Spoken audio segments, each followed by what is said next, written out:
दोस्तों नमस्कार। मैं राधेश्याम यादव और आप देख रहे हैं मेरा विद्रोही चैनल। आप मेरे वीडियो को लाइक करें, मेरे विद्रोही चैनल को सब्सक्राइब करें और बेल आइकन दबाना ना भूलें, जिससे जब भी नया वीडियो अपलोड करो तो वीडियो सबसे पहले आप तक पहुंचे। मित्रों, आपसे गुजारिश है कि आप मेरे द्वारा बनाए गए वीडियो को लाइक जरूर करें और उसे सब्सक्राइब करना ना भूलें। इससे मुझे उत्साह वर्धन होता है, इससे मेरा उत्साह बढ़ता है। इससे मैं आप सबके लिए नए नए वीडियो बनाता रहूँगा। मिलते हैं, बढ़ते हैं वीडियो में आगे। एक आदमी इतना क्रोधी था कि क्रोध में आकर उसने अपने बेटे को कुएं में धक्का देकर मार डाला। अपने पत्नी को कमरे में बंद करके आग लगाकर मार डाला। फिर उसके मन में पश्चाताप का भाव जागा, जैसा कि अक्सर जागा करता है, और वह जाकर एक सन्यासी के आश्रम में साधु बन गया। जब सारे साधु छाये में खड़े होते तो वह धूप में खड़ा रहता। उसका क्रोध वहां भी उसका पीछा नहीं छोड़ा। क्रोध वहीं का वहीं रहा। क्रोध का रास्ता जरूर बदल गया था, पर क्रोध जारी रहा। दूसरे सन्यासी 1 दिन का व्रत रखते तो वह 3 दिन का व्रत रखता। दूसरे साधु 1 घंटे का ध्यान करते तो वह 8-8 घंटे ध्यान करता। धीरे धीरे उसकी प्रसिद्धि फैलती गई और अब वह दूर दूर तक जाकर प्रवचन करने लगा। उसके प्रवचन में बड़ी मिठास थी। वह बड़े ही अलौकिकता की बातें करता और श्रोता उसके भक्ति रस में सराबोर हो जाते। एक दिन वह एक बड़े शहर में प्रवचन कर रहा था। तभी श्रोताओं की भीड़ में बैठा उसके बचपन के एक मित्र की नजर पड़ी और मित्र तो बड़ा हैरान हुआ कि इतना बड़ा क्रोधी व्यक्ति, जिसने क्रोध में अपनी पत्नी को मार डाला, इकलौते बेटे को कुएं में धक्का दे दिया और आज इतना बड़ा महात्मा बन गया। वह मित्र उसे बचपन से जानता था और उसके क्रोध को भी नजदीक से जानता था। उसने सोचा, चलो इस आदमी की परीक्षा लेते हैं कि यह आदमी पूरी तरह से बदला है या केवल ऊपर से बदला है। वह सन्यासी अपने प्रवचन में मस्त हो रहा था। तभी वह आदमी जो उसे बचपन से जानता था और सुनने वालों में सबसे अगली लाइन में उस सन्यासी के बिल्कुल पास बैठा हुआ था, बीच में खड़ा होता हुआ बोला, क्षमा करें महाराज, क्या मैं आपका नाम जान सकता हूँ? सन्यासी को क्रोध तो बहुत आया, पर सोचा कितने भक्तों में बीच में अपना क्रोध करना ठीक नहीं। इसलिए उसने कहा, जी स्वामी परमानंद, और फिर अपने प्रवचन में व्यस्त हो गया।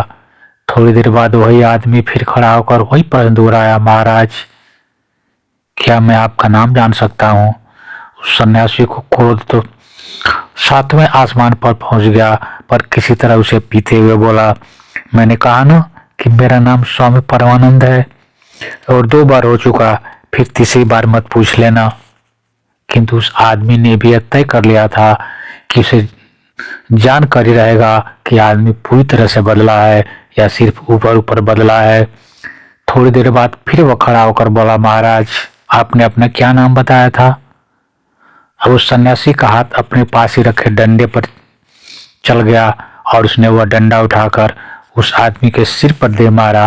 वो आदमी मुस्कुराते हुए बोला, मैं यही तो जानना चाहता था कि तुम इतने कैसे बदल सकते हो। आज भी तुम वही हो जो पहले थे। मैं जो जानना चाहता था वह जान गया, और यह कहानी सिर्फ उस सन्यासी की नहीं बल्कि हम सब की है। हम बार बार क्रोध करते हैं, फिर पछताते हैं, तय करते हैं कि फिर क्रोध नहीं करेंगे, शाम को तय करते हैं, सुबह फिर भूल जाते हैं, और यह क्रोध करना और न करने का क्रम जीवन भर चलता रहता है और कभी भी हम क्रोध से ऊपर उठ नहीं पाते। बड़े बड़े सन्यासी भी इस क्रोध से मुक्ति नहीं पा सके।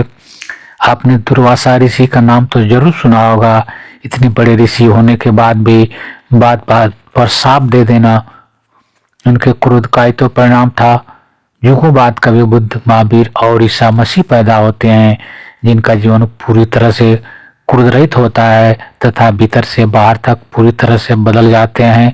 फिर सबके भीतर उन्हें अपना ही स्वरूप दिखाई देता है और अपमान करने वालों, नुकसान पहुंचाने वालों के प्रति भी उनके हृदय में करुणा का भाव पैदा होता है।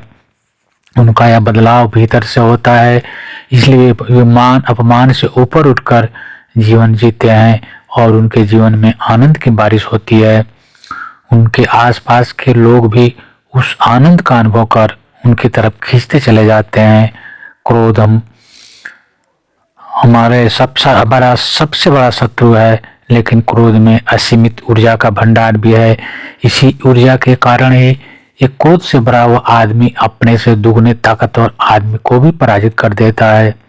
एक माँ का छोटा बच्चा एक कार के नीचे आ गया। क्रोध में आकर उस माँ ने पूरी कार को अकेले उठाकर अपने बच्चे को बचा लिया। अतः क्रोध को काटना नहीं, बल्कि उसका रूपांतरण करना है। क्रोध जब रूपांतरित होता है तो करुणा बन जाता है। काम की ऊर्जा जब रूपांतरित होती है तो ईश्वर तक पहुंचने का साधन बन जाता है। और लोभ जब रूपांतरित होता है तो वैराग्य का जन्म होता है। इसलिए अपने जीवन में अपने इन सबसे बड़े शत्रुओं को नियंत्रित कर उनका रूपांतरण करना सीखो। फिर जीवन में चारों तरफ आनंद बरसेगा, फिर जीवन में कोई दुख नहीं रहेगा और जीवन आनंद से भर उठेगा। लेकिन याद रखना, क्रोध को नियंत्रित करना थोड़ा कठिन जरूर दिखाई देता है, क्योंकि क्रोध एक रास्ते से बंद करते हैं तो वह निकलने का अपना नया नया रास्ता ढूंढ लेता है।